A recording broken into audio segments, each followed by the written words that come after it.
আজকের নতুন ভিডিওতে তোমাদেরকে স্বাগতম। তোমাদের জন্য আজকে আরেকটি নতুন ভিডিও নিয়ে হাজির হলাম। আজকের গল্পের নাম পরী এবং প্রজাপতির মন্ত্রমুগ্ধ বাগান। গোপন উদ্যান। ঘূর্ণায়মান পাহাড়ের মধ্যে অবস্থিত একটি মনোরম গ্রামে একটি লুকানো বাগান রয়েছে যা কেবল কয়েকজনই দেখেছে। এই জাদুকরি বাগানে প্রাণবন্ত ফুল, ঝলমলে স্রোত এবং ঝিলমিল প্রজাপতি রয়েছে। যে কেউ বাগানে পা রাখলেই খুশির ভিড় অনুভব হয়। গল্পটি মিয়ার সাথে শুরু হয়, একটি কৌতূহলী ছোট মেয়ে যে প্রকৃতি অন্বেষণ পছন্দ করে। প্রজাপতির সাথে দেখা। মিয়া বাগানের আরও গভীরে যাওয়ার সময় তাকে একটি চমকপ্রদ দৃশ্য দ্বারা স্বাগত জানানো হয়। সমস্ত রঙের প্রজাপতিগুলি তার চারপাশে উড়ে বেড়ায়, তাদের করুণ গতিবিধি দিয়ে বাতাসকে চিত্রিত করে। একটি প্রজাপতি, যার নাম বেলা, ঝাঁপিয়ে পড়ে নিজের পরিচয় দেয়।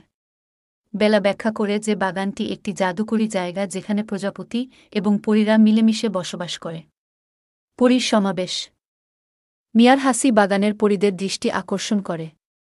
তারা ফুলের আড়াল থেকে উড়ে আসে, তাদের ছোট ডানাগুলি হীরার মতো জ্বলজ্বল করে।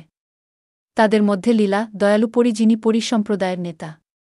তিনি মিয়াকে উষ্ণভাবে স্বাগত জানান এবং তাকে তাদের দুর্দান্ত রাজ্য সম্পর্কে বলেন, যেখানে প্রতিটি ফুলের একটি বিশেষ জাদু রয়েছে। উদযাপন শুরু হয় সূর্য অস্ত যাওয়ার সাথে সাথে। বাগানটি আলো এবং রঙের একটি চকচকে দর্শনে রূপান্তরিত হয়। পরীরা তাদের জাদু দিয়ে দৃশ্যটি আলোকিত করে, আলোকিত কক্ষ তৈরি করে যা বাতাসে ভেসে বেড়ায়। ফুলের মুকুট এবং চকচকে ফিতা দিয়ে বাগান সাজাতে দেখে মিয়া বিস্মিত। একটা সমস্যা দেখা দেয়। উদযাপন যখন চূড়ান্ত পর্যায়ে পৌঁছায় তখন বাগানের উপর হঠাৎ ছায়া নেমে আসে। গ্রিজল নামে একটি দুষ্টু গবলিন উপস্থিত হয়, নিজের জন্য জাদুকরি বাগানের সৌন্দর্য চুরি করতে চায়। প্রজাপতিরা ভয়ে ছড়িয়ে পড়ে এবং পরীরা তাদের দীপ্তি হারায়। জাদুর সন্ধান। মিয়া বাগান বাঁচানোর উপায় খুঁজে বের করার জন্য একটি অনুসন্ধান শুরু করার সিদ্ধান্ত নেয়। তিনি লীলার কাছ থেকে শিখেছেন যে গ্রিজলকে থামানোর জন্য যথেষ্ট শক্তিশালী একমাত্র জিনিস হল হার্টস্টোন, হুইসপারিং উডসের গভীরে লুকানো একটি জাদুকরী রত্ন।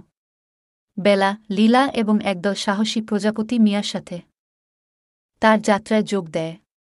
হার্টস্টোনের শক্তি। একটি রোমাঞ্চকর দুঃসাহসিক কাজের পর মিয়া এবং তার বন্ধুরা অবশেষে লুকানো গুহায় পৌঁছায় যেখানে হার্টস্টোন রাখা হয়েছে।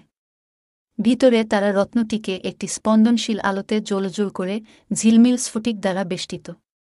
মিয়া বুঝতে পারে যে হার্টস্টোনের জাদুটি সমস্ত প্রাণীর মধ্যে ভাগ করা ভালোবাসা এবং বন্ধুত্ব থেকে আসে। চূড়ান্ত শোডাউন। বাগানে ফিরে গ্রিজল বিশৃঙ্খলা সৃষ্টি করছে, ফুল এবং প্রজাপতিগুলিকে আটক করার চেষ্টা করছে। মিয়া হার্টস্টোন উঁচু করে দাঁড়িয়ে আছে। যে মুহূর্তে তিনি এটি দেখেন, গবলিন তার ট্র্যাকগুলিতে জমে যায়, এর সৌন্দর্যে বিমোহিত হয়। লীলা এবং পরীরা মিয়ার সাথে যোগ দেয় এবং একসাথে তারা হার্টস্টোনের জাদুটি প্রচার করে, বাগানটিকে আলো এবং ভালোবাসায় পূর্ণ করে। গ্রিজল তার চারপাশের আনন্দ এবং বন্ধুত্ব দ্বারা অভিভূত, বুঝতে পারে যে সে ধ্বংসের পরিবর্তে অন্তর্গত হতে চায়। আজকের মতো এখানেই সমাপ্তি। সামনে তোমাদের জন্য আরও একটি নতুন ভিডিও নিয়ে আসব। ইনশা আল্লাহ। আমাদের পাশে থাকার জন্য আমাদের চ্যানেলটি সাবস্ক্রাইব করুন। ধন্যবাদ সবাইকে।